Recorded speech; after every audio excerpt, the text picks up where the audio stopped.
Round one, fight! The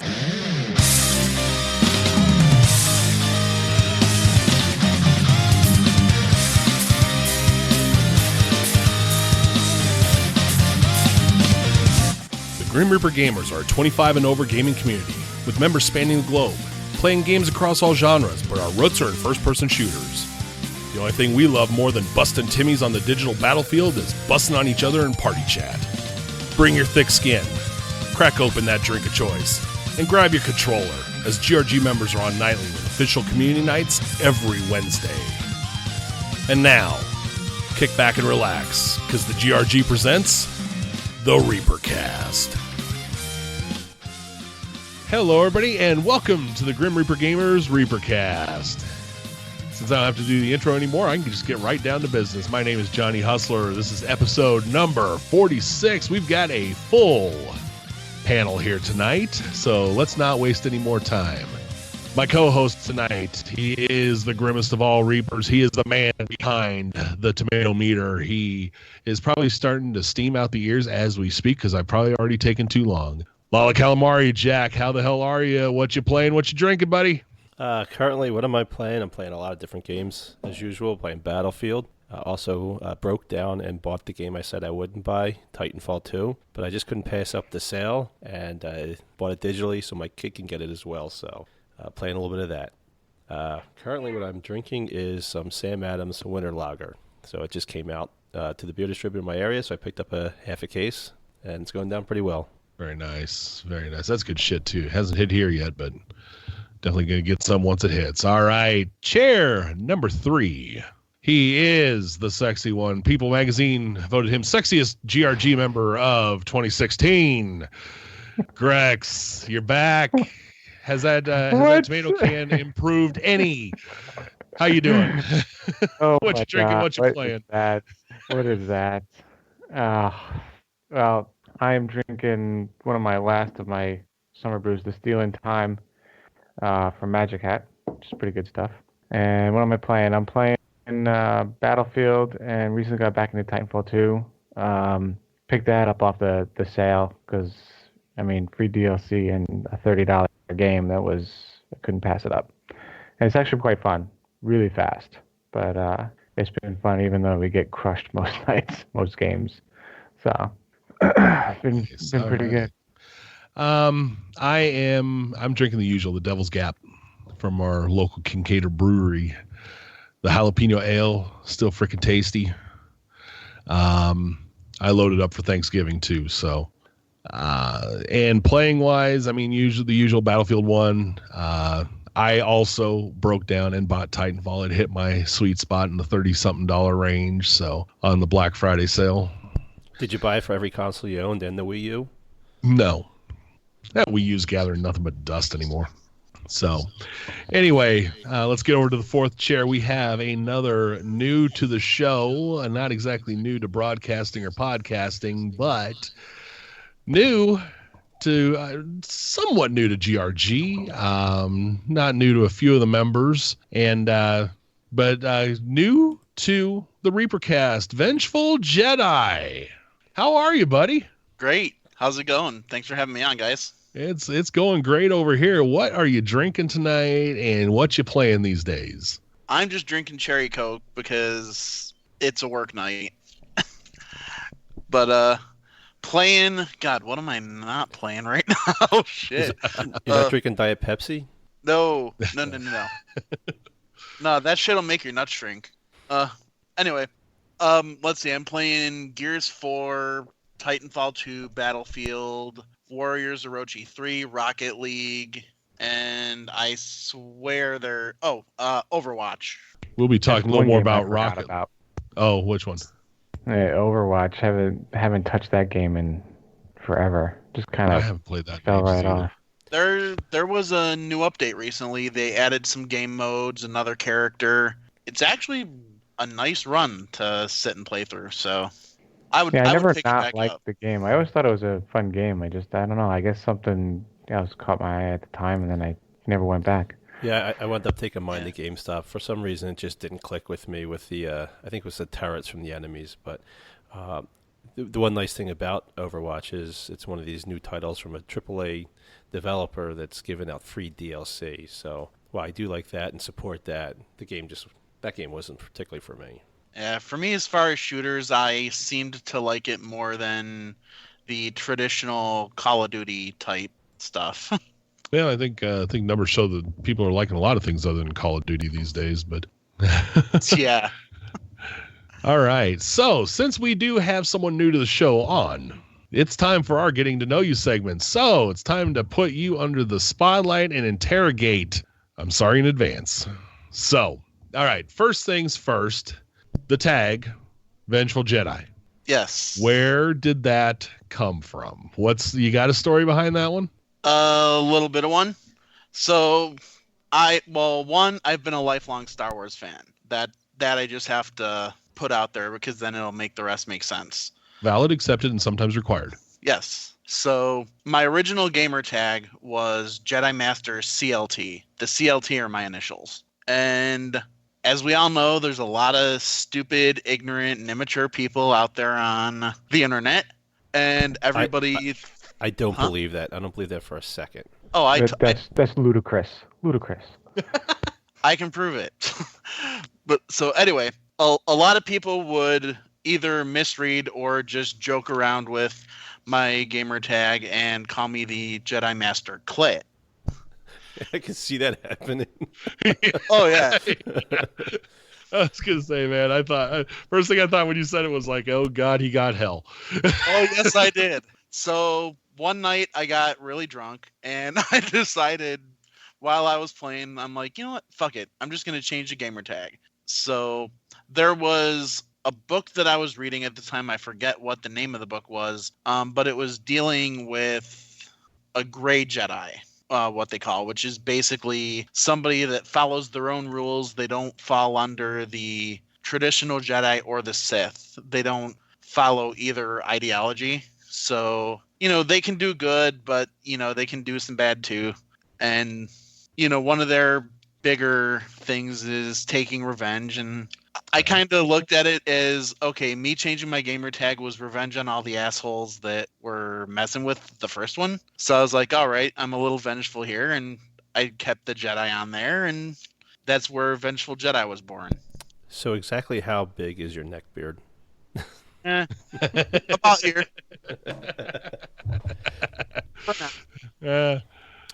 So you've been around for a while. You were in the Tool to Play days. What clans were you in Tool to Play?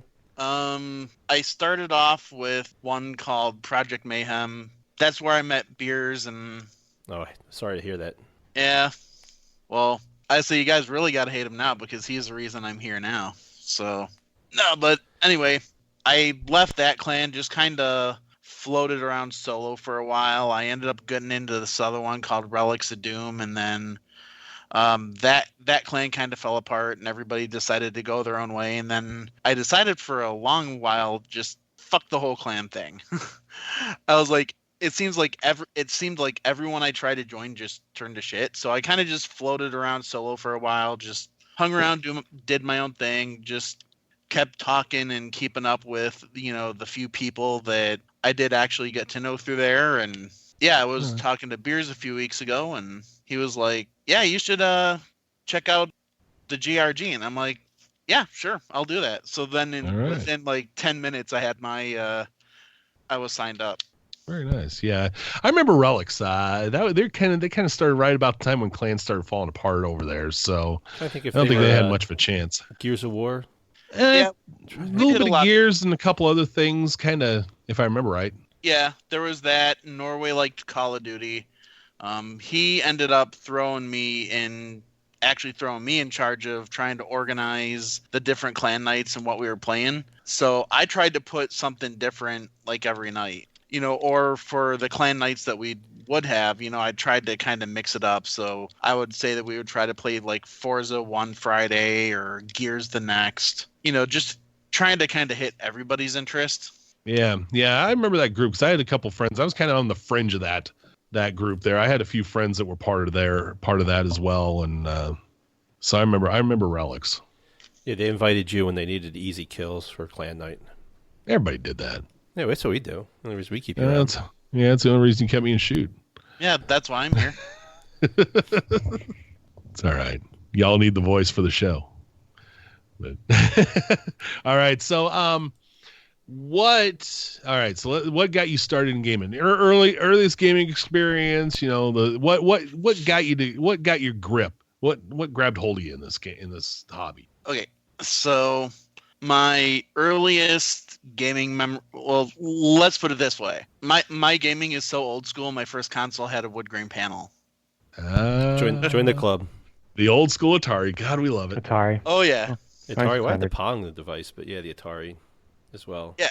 So a couple of my first gaming memories on there were the travesty that is ET, which honestly I'm surprised after that I Wow. continued gaming at all.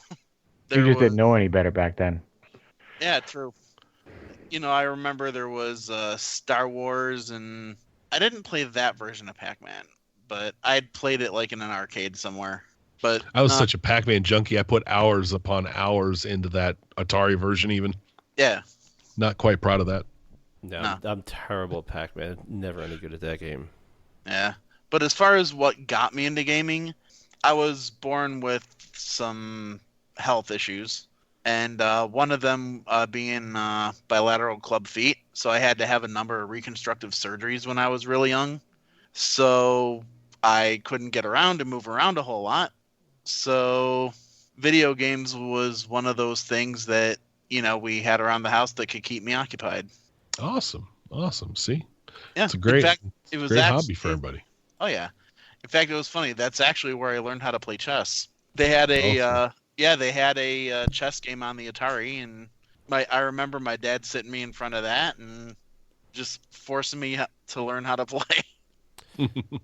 So, since I saw you play Rocket League, and I know you're not a professional gamer with the way you play that, what do you do for a living? I do remote tech support for Redbox. Another IT guy? Oh, boy. Yep.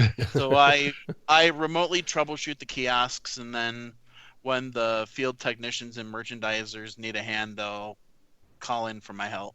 Hey, you know what? With this panel, this may be the nerdiest version of the ReaperCast we've ever had. Yeah. Because we got 4 IT guys here. I think this is a first. So, oh God. Anyway, scary. Yeah, there went all the viewers, listeners, whatever we got. Okay. Best, funniest, coolest moment in gaming that you can recall. I remember the first one that just came to mind was we were playing, I want to say it was the first Ghost Recon Advanced Warfighter on 360. And we all spawned together. I dropped my controller for whatever reason, and it accidentally hit the grenade button. I dropped a grenade, and it fucking killed everybody. Oh God, yeah, oh my God, team kills came aplenty. Oh yeah. In the original GRA. Well, and it wasn't just that, but it was the entire squad. Team kills is definitely something you need to do within GRG. It's widely accepted. Oh yeah. And then, required again. It's required. And then yes. Another one from that same game, one of my squad mates, this wasn't the same night though. He was like, "Hey guys, my mom's going to be on the controller for a minute cuz I got to get up and go to the bathroom." So he's like, "Okay," and I'm hearing him telling her, what to do. He's like, "Okay, you're camping right here. Just watch this doorway and just shoot anything that comes through." She did a hell of a lot better than he did. And the whole rest of the night, we were just giving him shit. We were like, "Juan, just drop the controller, put your mom back on." But, oh God! All right, I don't think I've seen that one where the mom came in and did better than the. Yeah, than the player. I didn't think it was possible, but hey, it worked. I mean, there's always some kind of hilarious moment happening. Like I remember one of the first times I played Skyrim, one of the first dragons I came across, like it was like flying around backwards and shit. Oh jeez, yeah, glitches. Glitches are always great. There's no glitches in video games. Everything's so well made. When I first started messing around with mods in Fallout 4, I found one that made that replaced dog meat's bark with the word fuck. Oh, So jeez. every time he'd go to bark at something, you'd just hear fuck, fuck, fuck. Yeah, that I sounds like a the- typical night in Battlefield with us. Yeah, I like the Skyrim one with Randy Macho Man Savage for the dragon. Oh, That's God. the greatest thing It's hilarious. Or the John Cena stuff. Hey, I got John Cena as my World of Warcraft level up screen. It's Yeah, great. there's the one. Love it. God. I love it. Okay. I've never seen him. It's like my favorite add-on. All right, Jack, over to you for a question, bud. Just to ask you, like you came into GRG right away. You banged out a tournament. What are you looking forward to this Sunday for the tournament? Honestly, just getting a chance to sit around and get to know some of the guys better and kick Beers' ass. That's for sure. No, Hey, but keeping that bar low. Yeah. well, yeah. I realize I have Yeah, to you carry gotta- beers. But I was just Yeah, pretending not to be good at Rocket Dude, League. that was just the way that the randomizer put it out. Hey, I did manage to show you guys. I got the hat trick that one game last night. So one game I played serious. You guys got to see it. Yeah, no, it was good, but no, I figured honestly what was kind of going through my head when I set it up was that shooters haven't been always my first choice in games, and I saw that Shark and one or two other guys played it, and somebody said that there was a tournament like sometime before, and I was just talking to Beers one night, and I was like, dude, why don't we just have another one? Yeah, I was think like, that's Get another tournament going. it's a good chance to mix it up a little bit. We seem to focus on shooters a little bit too much sometimes. Yeah, it is good to have something different in the mix. So, Yeah. Okay. The crack I made earlier today, you are no stranger to podcasting. You got a few shows under your belt. We're going to give you a little chance to do a little pimping here. Okay. Go ahead and let the audience know why exactly I made that comment. Because I am currently actively on 4 podcasts and always take the opportunity whenever presented to appear as a guest on another one. For example, this being my second one this week so far. But no, my first podcast, the Geek Dig podcast, which is my main my baby, so to speak. Me and my buddy Skip sit down and talk about video games, movies, just life, whatever we feel like talking about. You know, if it's geek related, we're willing to bring it up. Had the opportunity to sit down and meet and talk to a few people. Had the chance to sit down, for example, not too long ago and talk to Melissa Hutchinson. She was the voice of Clementine in The Walking Dead. Nice. Oh, neat. Yeah, she's a total sweetheart. But you know, I try not to have too many of those just because of, too much pressure and all that. But anyway, I'm on another podcast with my buddies Ryan and Teddy called the Green Up Gaming Podcast, and obviously that's all video games. I'm on another podcast with another buddy named Ryan, Jesus, Eric, and Henley, and that's the Horrible Gamers Podcast. Again, another video game podcast. Johnny, you should probably join that one. They probably still have standards. Oh, yeah. No, not the way Jesus has been praising Call of Duty lately. I think the standards have lowered. But no, the fourth and final podcast is it's called Ridiculous Ramblings with me and my buddies Jared and Dustin. We just sit there and just turn on the mic and start bullshitting, and it usually ends up turning to video games at some point. Hey, that's our show, except for we actually try to make it sound like we actually have an idea what we're doing. But we don't. No, and we everyone don't. knows it. They see right through that. Yeah, they We pretty much try. do.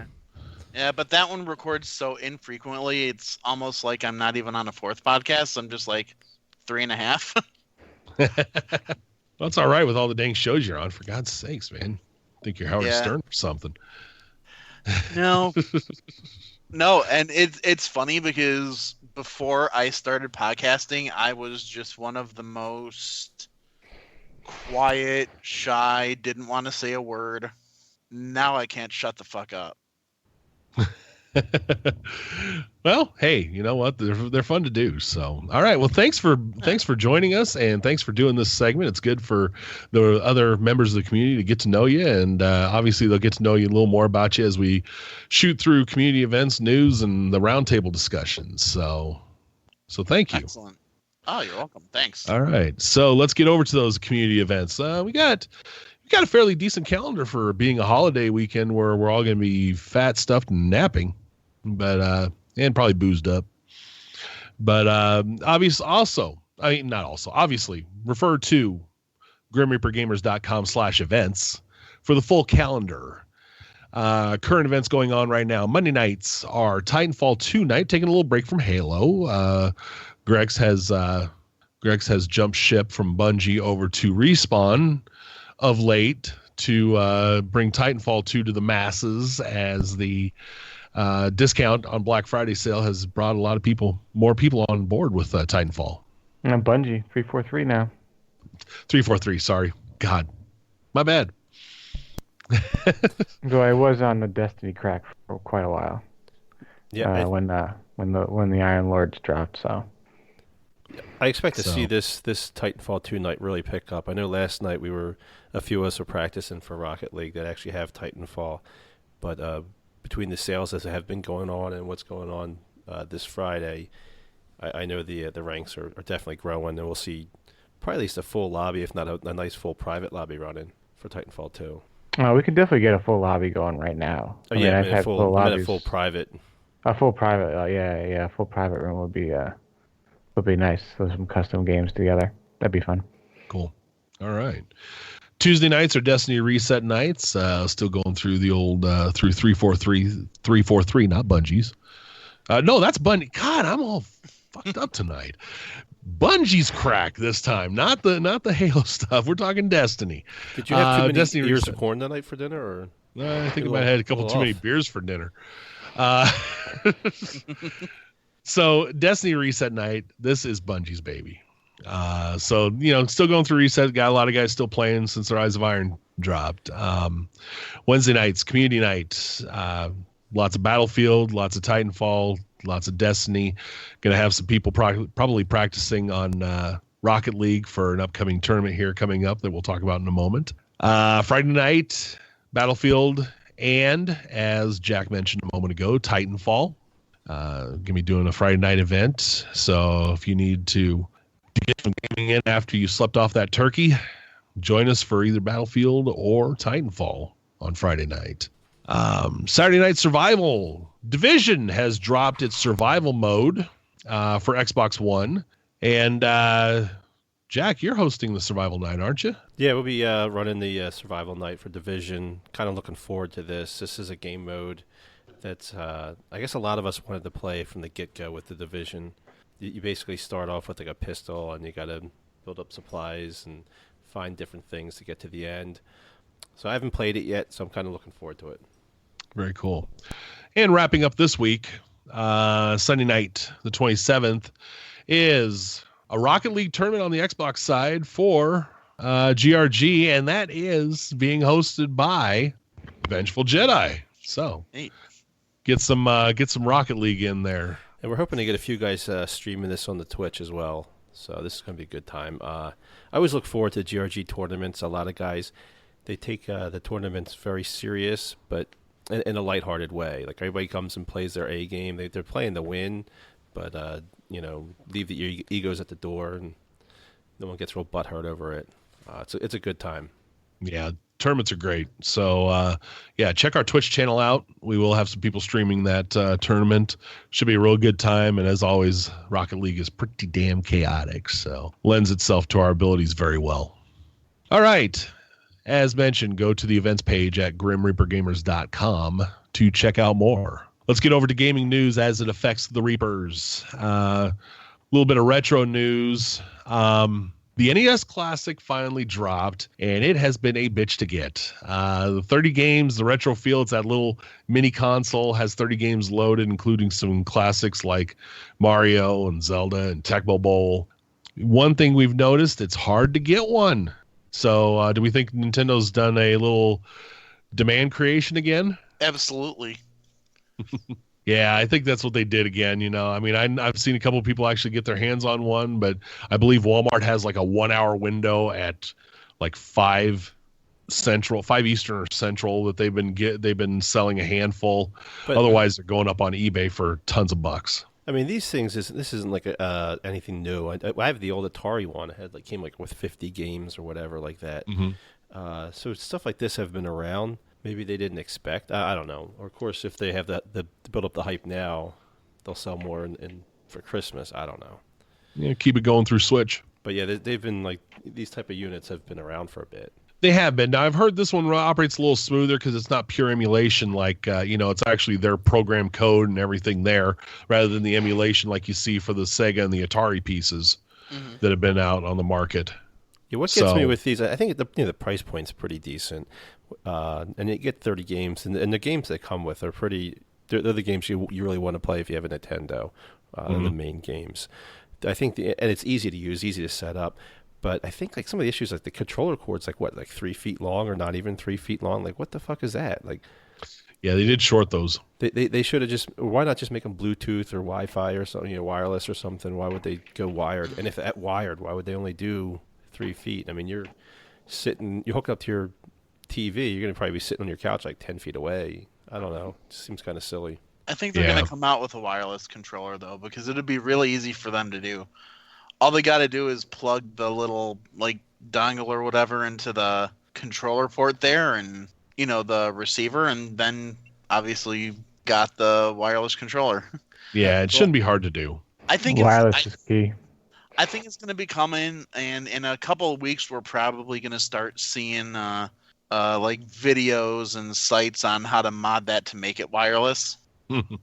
Yeah, see, it's tough because I look at it, being a nerd like I am, emulation software's been around forever. People have been making these things out of Raspberry Pi, and you can load all the ROMs on there. I mean, of course, it's illegal, but everybody does it anyway. Or you can just load it onto your laptop and play Nintendo games.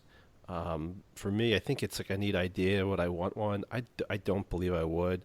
You look back in these games, this is the greatest thing in the world. I would love to play Mario again. And then you play it, and you probably wind up putting 5 minutes into it and then moving on and go play Call of Duty and get teabagged by some 13-year-old kid or something. Yeah. I just don't see. I mean, for me, I know I'd play through the games a couple times, and then it'd be back in the bookshelf, put away. Yeah, I'm not nostalgic like that, but my buddy picked up the Sega one recently, so he's been messing around with that. Playing Sonic and all those games that came out. Yeah, I don't really have the time to even entertain that kind of thing. Yeah, that'd probably be what would get me to is the time. I mean, now granted, I take time with retro with my cabinet, but that's a little bit different thing. That's more of the pure feel of what what the arcades were like as a kid too. So I mean, even higher on the nostalgia factor. Yeah, I'm looking for one, but not for myself. I want to actually give it to my nephews for Christmas, because that'll be popular, especially with families. I think that's where they're going to really get here, and it gets the Nintendo name back out before spring when they release the Switch. So we'll see if it has any kind of effect on that. Yeah, well, because I had brought them to an actual arcade recently, so they got to play a bunch of the old school games. Mm-hmm. Because actually about 20 minutes from me, they have the country's largest freestanding arcade called the Galloping Ghost. And cool.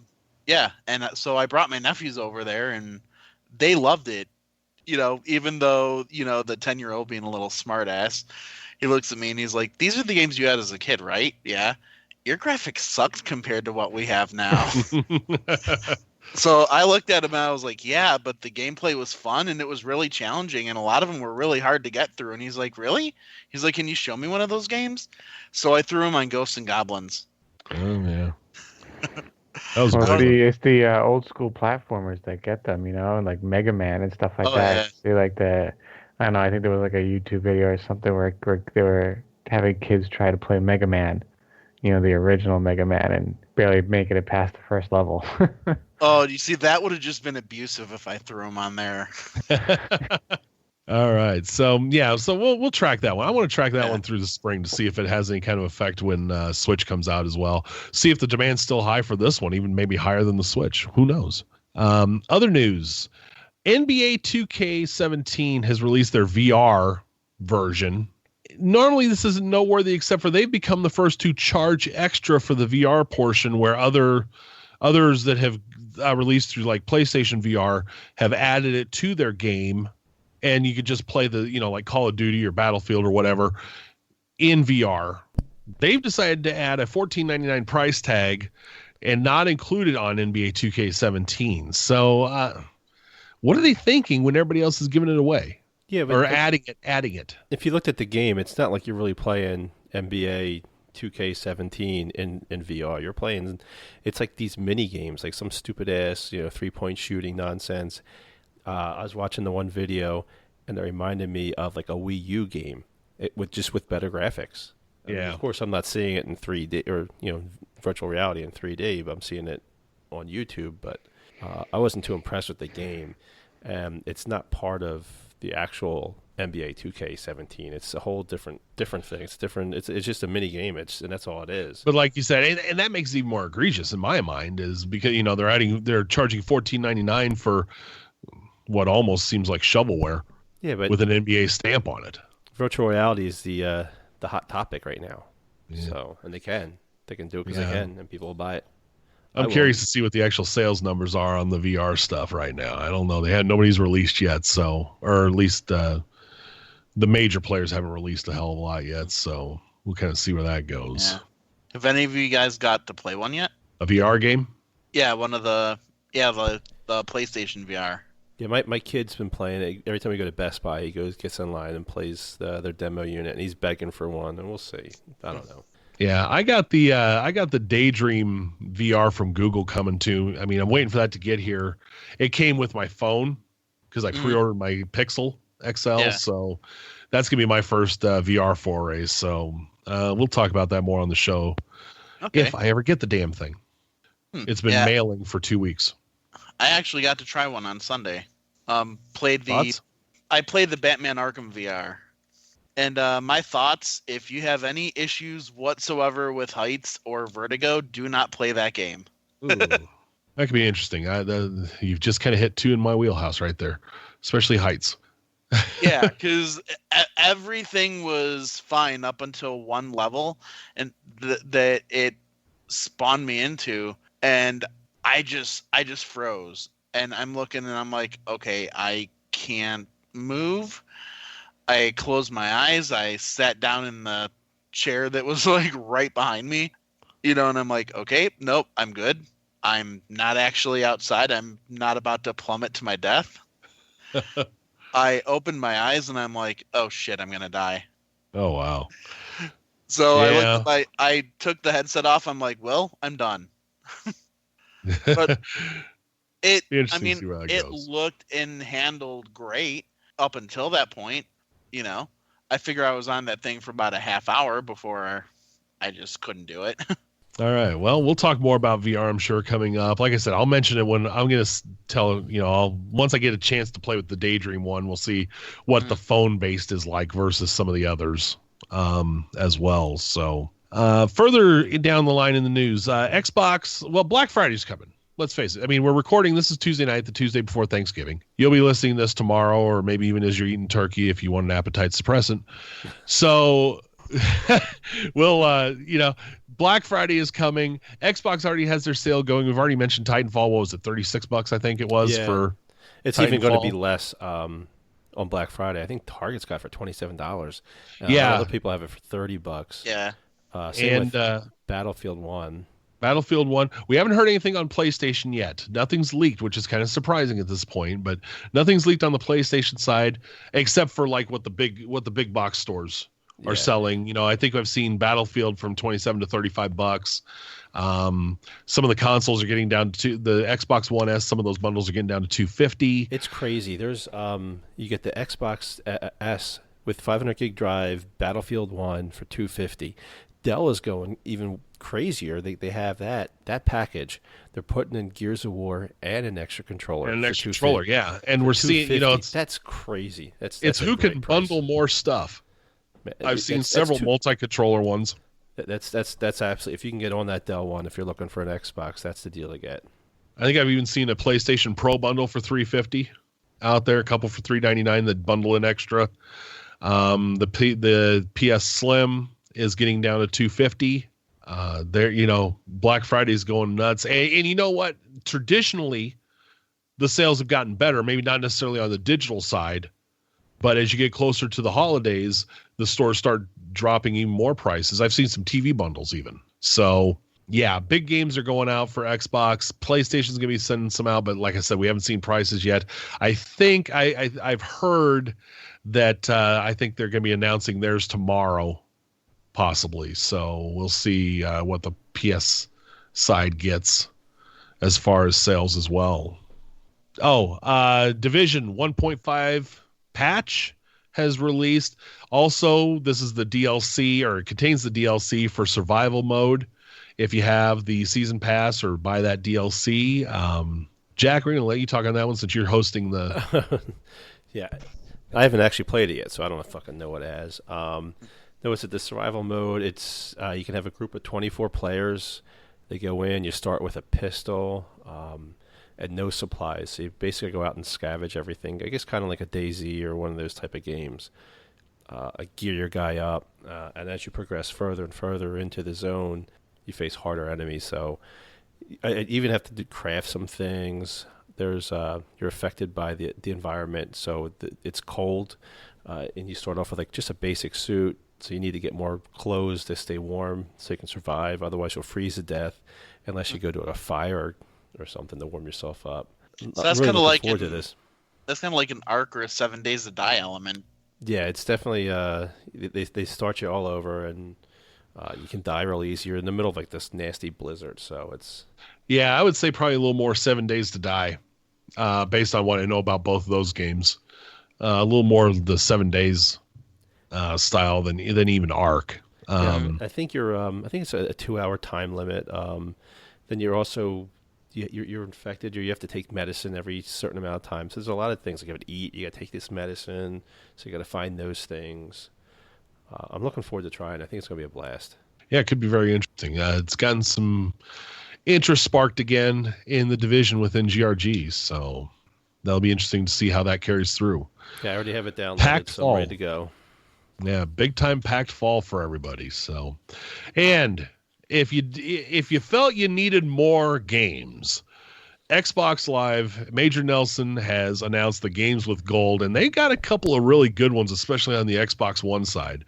Sleeping Dogs Definitive Edition. If you've played or even heard about the Xbox 360 version, the Definitive Edition is a great open world game, kind of Yakuza style, in an Oriental setting. It's a really cool game. And Outlast, the scary ass game that everybody streams and shits themselves over.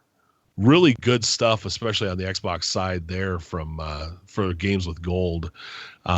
Sleeping Dogs that one comes out starting December 1st, Outlast December 16th, and then you have Outland on the 360, which will be backwards compatible now, starting on the 1st, and Burnout Paradise on the 16th, also becoming backwards compatible, as all 360 games with gold become. So, good lineup. Haven't heard anything on the PS Plus lineup yet, but we'll probably be hearing about that this weekend. Rumored dashboard updates. Grex, you kind of broke this one over the chat on Discord this evening. They are going to be getting rid of the snap mode for picture-in-picture. This is rumored that instead of snapping extra things like the video or the party stuff, they're going to put that picture-in-picture. And then they're adding some tabs to the guide where you can put your pins in and stuff, make it a little more convenient, make that guide a one-stop deal. What do you guys think?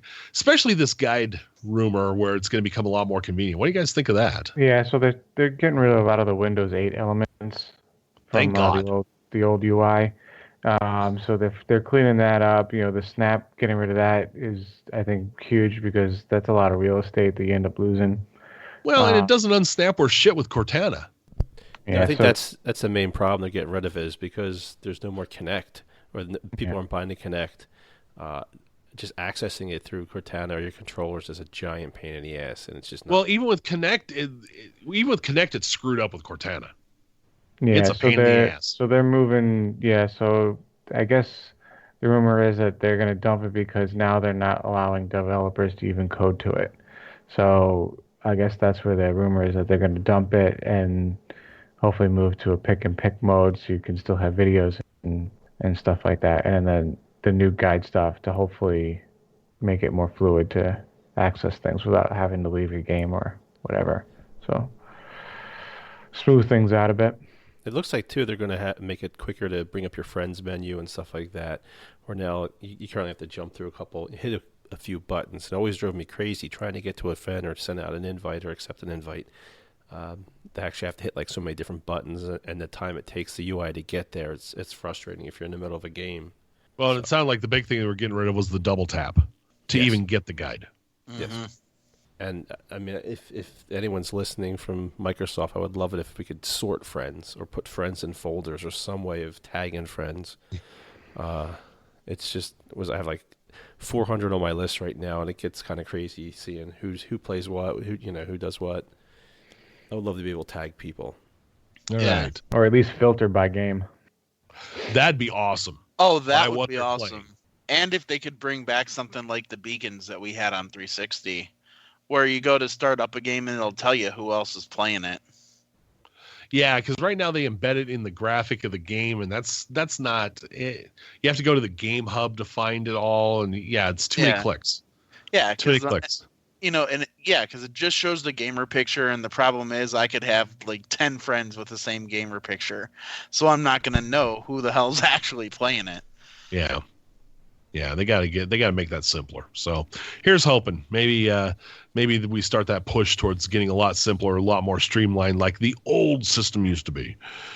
But okay, final bit of news here: Titanfall 2, the first DLC. We've talked about how they're going to be giving away the DLC. They figure you paid for the game, we're giving you the DLC. First DLC drops November 30th.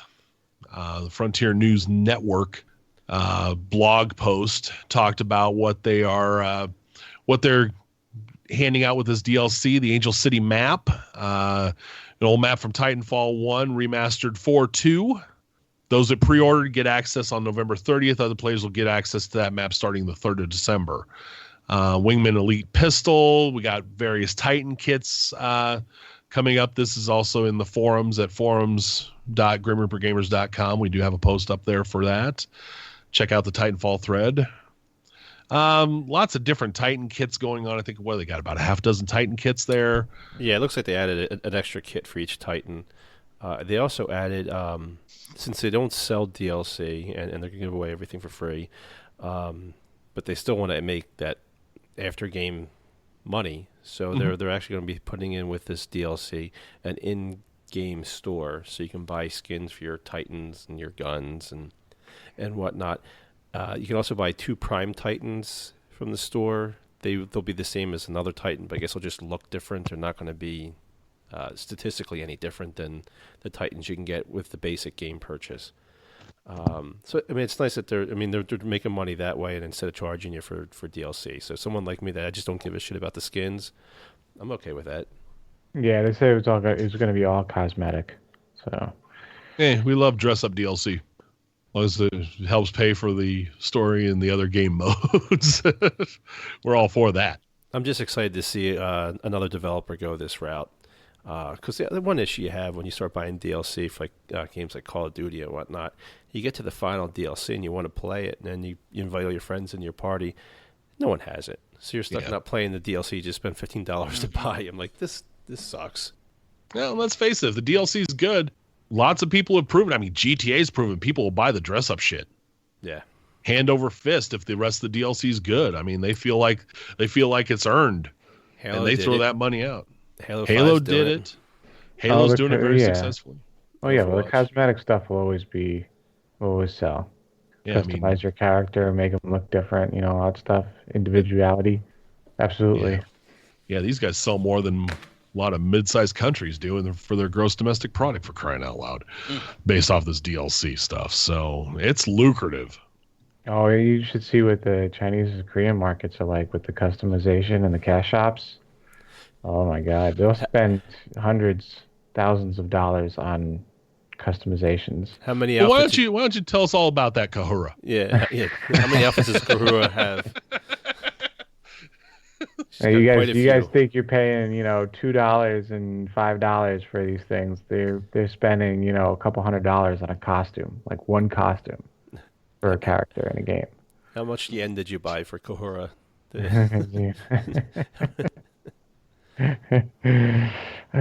Outfits and BDO they're like $30. Good God, what are you going to, the BDO prom Jesus, for Wentz. that kind of money? Jeez Louise. Oh my God. I'll never bitch about $5 for the Carlton dance in Destiny again. You know what? I was guilty of it in Guild Wars. I got tired of my Guardian. He kind of looked like a scrub. I'm like, fuck that. $10, bought himself a shiny new armor. So I did it. Done it in GTA. No regrets. Nah. No regrets. My guy looked good. All right, let's go on to our roundtable topic. The Reaper Roundtable this show, I almost said this week, but I realize we're every other week. We're going to talk about how do you like to purchase your games, disc versus digital. This is the first gen to really try to push digital like PC has been going for the last several years. So we're going to talk a little bit about what, the advantages, the pros and cons, what we think, how do we like to purchase our games these days, at least this time around. I know I say this gen knowing that the generation lines are very blurred, very gray areas anymore with the new consoles and everything. But at least this generation of gaming, this evolution, how do we like to purchase? So let's talk about digital. Digital is the big thing they've wanted everybody to go to, although, not everybody's there yet. So advantages, one of the advantages, the convenience. We're old, we're lazy. We don't have to get up and change a disc. What do you guys think convenience wise? Does the convenience really matter? Is it, beyond disc or? I don't. To me, the convenience, the disc doesn't bother me. I'm not as lazy as you fuckers, even with my bad knees. The one thing I do notice is GTA takes like 15 days to actually launch, versus if I fire up I bought Battlefield and Titanfall digitally. I mean, they're pretty much up right away. So that's the one big thing I notice is just the game loading. But GTA, I think, is just going to be slow no matter what. It's just it's pretty pokey digital too, even though it's not as disc. Yeah. The one advantage I have for that is my kid lately has been playing a lot of his Xbox, and our accounts, I guess my account's tied up to his Xbox as well. So anytime I buy a game, it goes and installs on his. So now I don't feel bad. I'm more impulsive when I go buy a game. When Titanfall was on sale, I'm like, fuck it. I know he'll go and play it. So if I just play it for GRG nights, it'll be worth the $35. So we did that with Battlefield. We did that with Titanfall. He wanted me to get Call of Duty so he can play Modern Warfare. But I'm waiting for that to go on sale a little bit more before I do that. I'm waiting for myself to have too much to drink before I buy Yeah. Call of Duty this time around. But I like the game sharing. I like the fact that I can actually just quickly go to a game. I guess I've gotten spoiled by Steam over the past several years. And while the consoles aren't there yet, it is still pretty nice. And I think the other thing is loading times, it really depends. If you're using the internal hardware, especially on the Xbox or the stock drive on the PS, it's a lot slower. You can, on the PS, you can upgrade to a different drive. On the Xbox, you can use the external, and the external runs a whole lot faster. Yeah, it does. I don't know what you guys are using. I've got one of those hybrid drives, the SSHDs from Seagate. I got that on a dock. I mean, that thing just screams. And I got an SSHD and actually I got a 720 or 7,200 RPM now in my PlayStation. But, both of them just fly compared to what disc can do, and especially compared to what the stock drives are capable of. I just have one of those WD Passport drives. I think they're just SATA USB 3.0 drive, but seems to be running well for me. That's even a stock 5,400 or 5,900 RPM external USB like the Western Digital Passports or the MyBooks are a lot faster, because that's what I started with, and then I switched. Which is surprising from an internal drive to go to an external drive, and you see an increase in performance. Yeah, I think Xbox is still on SATA 2. Yeah. I don't think they're on 3. Mm. Yeah, mine's not a hybrid, but I'm definitely using a Seagate external for mine. Yeah, I don't think there's any external that doesn't outperform the internal drive currently out there, at least the ones that are recommended. I think Cool they story, all bro. outperform. Hey, I told you this was a nerdy damn cast. Okay, so we mentioned the game sharing. I know I'm using that. Jack is using game sharing. Yeah, that's Greg, just something I started recently. I think with the Division was the first digital only purchase I got. Usually like to have the disc. It's just one of these things. I like to have that physical copy. and that's another question. I mean, some people like to have that tangible piece right in front of them. Yeah, I recently also got to trade in my games, and I never used to do it with my 360 until one day I decided to trade all and get my kid a PS4 because I just wasn't playing the games anymore. I wound up keeping like my major titles from the 360, like the Call of Duties, the Grand Theft Autos and whatnot, and Halo, figuring that it would all be backwards compatible, so I would just keep those titles. But I like to be able. It's nice if you buy a game and you just don't like it. Like Overwatch, I bought Overwatch. I played it for a little bit. I didn't like it. I pretty much got half my money back, and I probably put about 20, 30 hours into it. So I figured I made out okay there. I don't feel like I lost anything. So that's one of the things. That's one of the reasons why I liked the disc. But that was also a title my kid plays on his computer, so he's not going to play on his Xbox. The other thing that I see on the agenda is the better specials, and it is the sales. Case in point, a lot of these Black Friday sales, a lot of these sales we're seeing are for physical discs and not for the digital copy. So why would you go and buy Titanfall 2 for $60 digitally when you can get it for $30? You can get the physical copy for $30.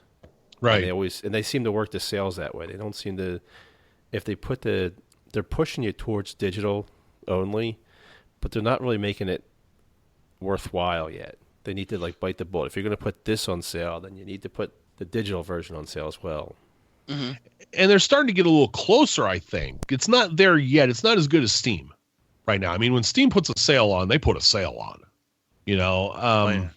But yeah, I mean, right now you still see some differences. I mean, there's still a $5 difference right now between Titanfall, digital and disc. Now, for me, for the game sharing, the $5 was worth it. Yes. But yeah, I mean, 60 versus 30, yeah, disc is no brainer. Another thing, Amazon, they have yet to put their discount for their pre-order discount on the digital version yet.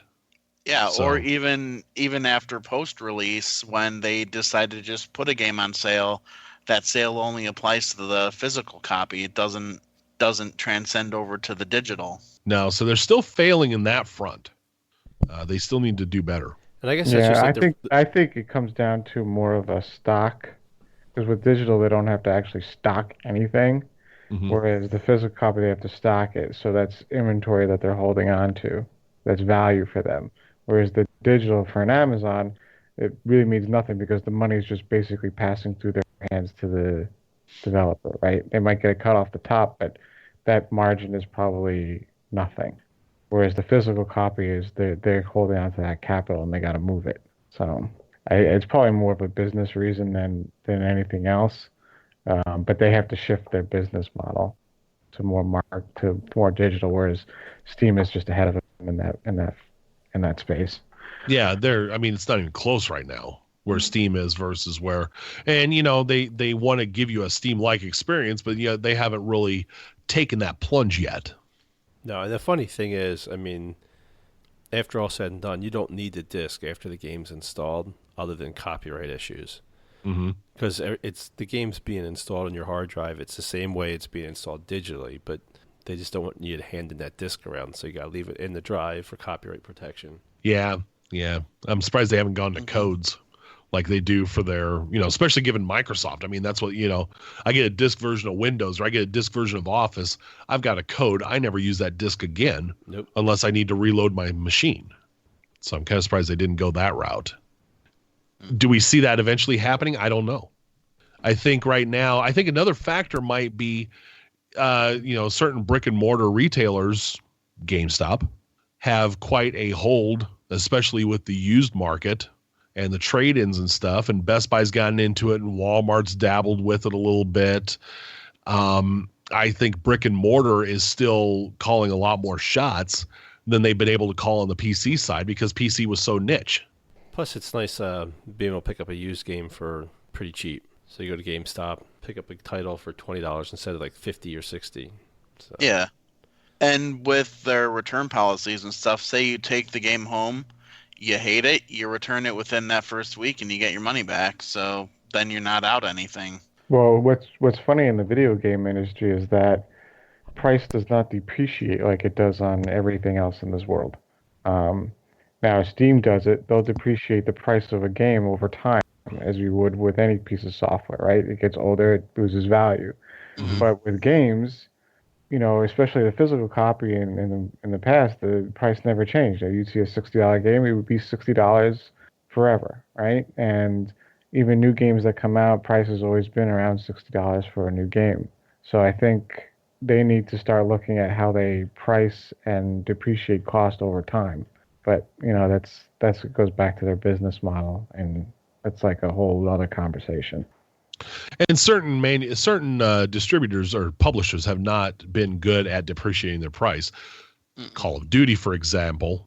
I mean, look how long they'll hold on $60 or even $50 for their 2 to 3 year old copy of Call of Duty. But they can get that, or they could in the past. They could, yeah. It's dwindling Not so a much little now. bit, but it's dwindling a little bit. So let me ask you a question, not exactly on the script here, but kind of related here. Purchasing digital, does it make you a little pickier? Make you a little more selective what you buy for those reasons, the fact that we can't trade it in or we can't take it back after 30 or within 30 days or anything like that. Does it make you think twice about a purchase? Oh, absolutely for me. If it's a title I know that my kid's going to want to play so we can game share, then it goes digital. If it's a title I'm unsure about and I know he's not playing, I'm going to get the physical thing just so I can recoup some of that money back if I don't like the game. Or if I stop playing it, like Overwatch, I just stop, I can at least get something back for it. Yeah, no, for me, it depends. I mean, if it's a game like Gears 4, where I know I'm a huge fan of the franchise, outside of a mild disappointment with Judgment, I haven't had any disagreements with the series.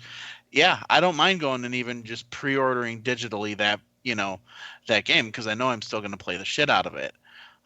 But a game that comes out like, say, Elite Dangerous, before I purchase it, I'm watching Twitch feeds. I'm talking to friends of mine who own the game, asking them to, stream it so I can take a look and talk to Grumpy. See if it is.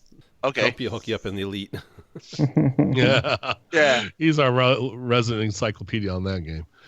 Okay, good, because the person that I was talking to before I bought the game apparently was a PC player, and I'm playing it on Xbox. So the one thing also is with the digital, you're not getting the box art. I don't know. I kind of like having that. Yeah. That's take up space. Yeah. I was just talking to somebody about that today, where I kind of miss that with music, like the old actual CDs. I miss looking at the inserts with all of the art. Some of that stuff is really cool. I do. I get that. As somebody who really enjoyed, especially the liners, the album jackets, or the CD liners. I really enjoyed those, especially the thanks and the little comments and in jokes and stuff they'd put in there. But now I've gone mostly digital. I rarely. I think Titanfall 1 was the last disc I bought for me. I bought a couple for the kids last year. But for me, it was that because, I bought them the disc because I wasn't ever going to play it. I would say I've gotten pickier. I've bought fewer games going digital. I hold out for sales a lot more, unless it's something I know the group's going to play or I'm going to play with the kids and they're going to, we're going to both play it on each of our Xboxes or something like that. Gears being one. I haven't even bought that yet, and I love Gears. But it's one that just didn't – it's one I've been holding out on because I – haven't been sure about it. Judgment left a bad taste in my mouth, so I kind of I've shied away. I've played the shit out of 4, and let me tell you, dude, it'll knock that bad taste right out. Might have to investigate that one when it hits if it hits a sale on Black Friday. Actually, I think it is on sale. I think it just did hit it. Of course, I just got Titanfall, so that was one I wasn't going to get. Yeah. So I hear you. So yeah, 3 of us weren't going to get it, and the sale hit the sweet spot. So I think I even said once on this show, once it hits 30, I'll consider it, and it hit 35. So it's close enough. Yeah. A question that I do have on the script, and this one affects your buddy Beers and maybe a couple of you other guys. It's not so much for my area, having a rural one, they're not as strict, but you guys with the bigger cable internet companies, data caps. This is a potential roadblock to going all digital for some people because they have, rather harsh caps on how much they can use a month. Yes, I'm kind of fortunate. I don't have that. I'm not even sure what are some of the caps for some of the people. I heard some people at terabyte, some less, whatever. If you're at a terabyte, you should be okay, depending on how many games you're buying. Because what are you downloading? Maybe 30, 50 gigs or most titles. I don't know, maybe like 80 for like something massive like Battlefield 4 with all the DLC on it. Overall, if you're watching Netflix, Netflix is gonna blow that out of the water. If you're buying a game a month versus watching Netflix. So I don't think it's going to be a major concern unless you buy a ton of games. Like maybe the fall time might hurt you with Titanfall and Call of Duty and Battlefield, buying all those titles at once. Yeah, you have to see that's your consumption. I mean, at least your average consumption, you'll get it from your provider.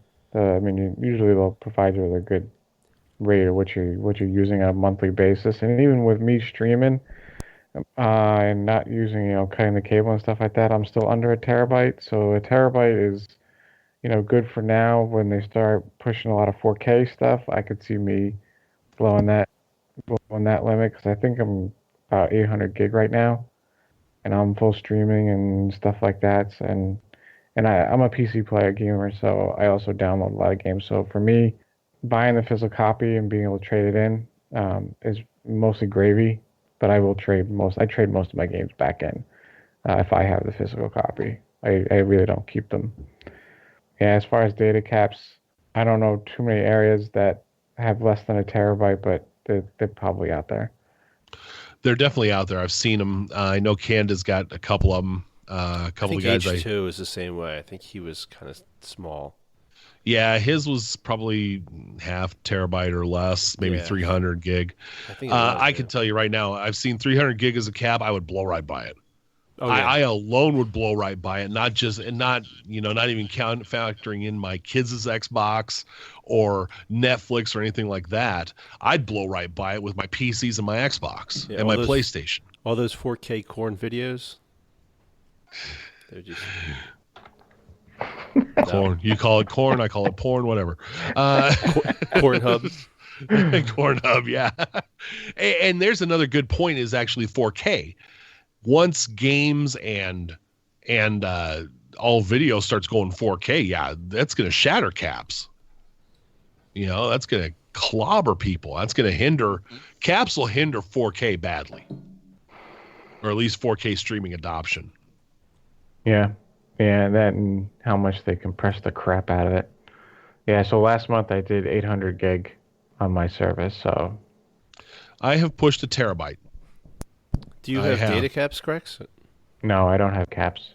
Yeah, I'm right. Like I said, I've got a rural, pretty progressive rural ISP that's kind of ahead of the curve, so... And they don't believe in caps right now. So, and with our numbers, I don't think they're ever going to get to the point, especially once they get all fiber. They're not going to stress out. Once the cord cutters take over, they will.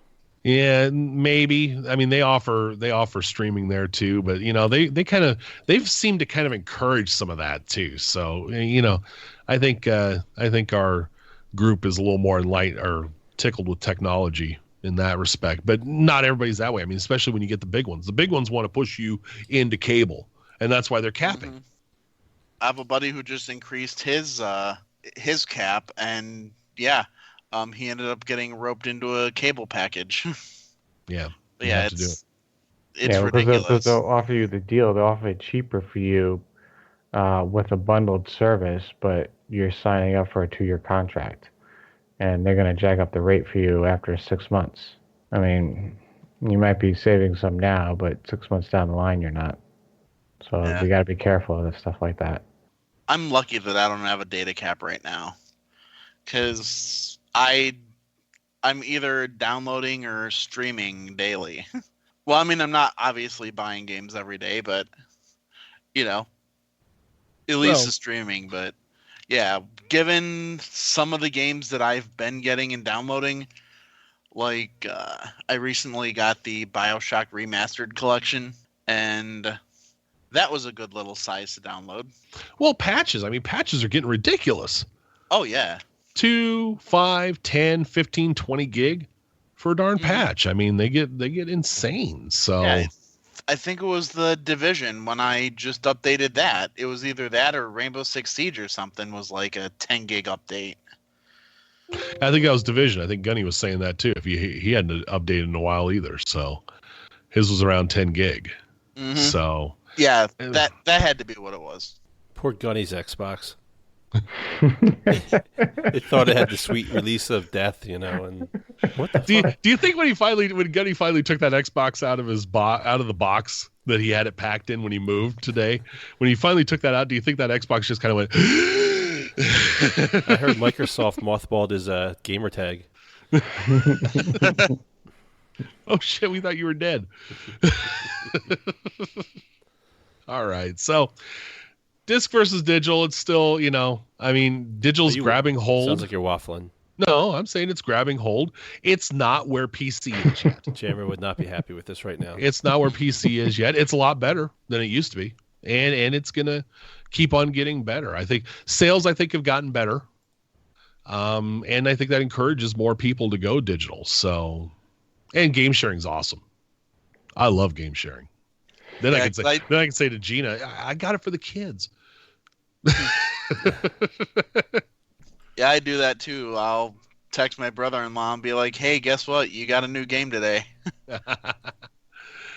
Yeah, so I like it. Some people still, there's valid reasons to keep discs. So yeah, especially if you don't want to pay full price every time. I think disc goes cheaper faster. So. And sometimes some of the sales other places have, like Target, when they do their buy two get one sale, for example. Oh yeah, they have a good one there. Yeah, and that's limited to the physical copy. So, it was like for that, and I've occasionally found sales on Amazon, like when I bought Halo 5 or Doom. I was able to buy those off of Amazon for like $30 as opposed to, the digital copy for $60. For something like that, I was like, okay, I can be patient and wait for the 2-day shipping. Yeah. Yeah. But but for the most part, I'm like 99% digital. Yeah. See, I'm all digital these days, but like I said, I get a little pickier. So, which my wife's not going to complain about. So, all right. Let's go ahead and wrap this baby up. We've had a good discussion. Let's hit the home stretch. Want to welcome new members to the clan. We've had a handful of new people show up on both the Xbox and PS sides. So it's fall. We're still adding more people here and there. So welcome to the new members of the clan. And who knows, maybe we'll get you on the show sooner rather than later. Next recording, we're going to be recording on Thursday the 8th. We'll get back to our normal schedule after the holiday, which we all get to feed our faces. So happy Thanksgiving to everybody real quick. And we will be recording again in a little over 2 weeks. Check out our Facebook page, facebook.com/Grim Reaper Gamers. Check our forums out at forums.grimreapergamers.com and the main website, grimreapergamers.com. Follow us on Twitter at grgamers with a Z .com, spell out dot. And also check out our presence on player.me and our Twitch channel, twitch.tv/Grim Reaper Gamers. All right, guys, thank you. Jedi, thank you very much for joining us. It was great to get to know you, great to give the community a chance to get to know you, and great discussion tonight. Dude, it was awesome. I appreciate the opportunity. Thanks, and it was great meeting the rest of you guys too, like Lala and Grex, getting to finally put faces with names a little bit. Oh, sure. Nobody says nothing about me. Jesus. Who are you again? Hey, you have the biggest window on my Skype right now, so. Oh, do I? All right. Yeah. Poor bastard. See, Grex has the biggest window on my Skype. Wow. Hey now. Oh my. I just love it. He gets so damn uncomfortable when I do that shit to him. That's kind of creepy. We're all kind of creepy. What the hell's the deal here? Like, I'm anything different. Yeah, it's just great watching Squirm. Too bad we're not on the video anymore. Everybody could have seen that. One He day. might have gotten redder than Jack. But I never get red. all right. So, hey, I want to thank everybody for watching, listening. We got to change that script part. Thank everybody for listening. Check us out on iTunes. Check us out on Google Play. Check us out on our website at grimrivergamers.com. And smack your peen against the subscribe button on YouTube or twitch.tv. Check out our past episodes and shenanigans on the YouTube channel, which we still have the audio up there. And like I said, check us out on the various formats. So for Jack, for Grex, for Vengeful Jedi, this is Johnny Hustler saying, stay safe, take care, happy Thanksgiving. Don't game alone.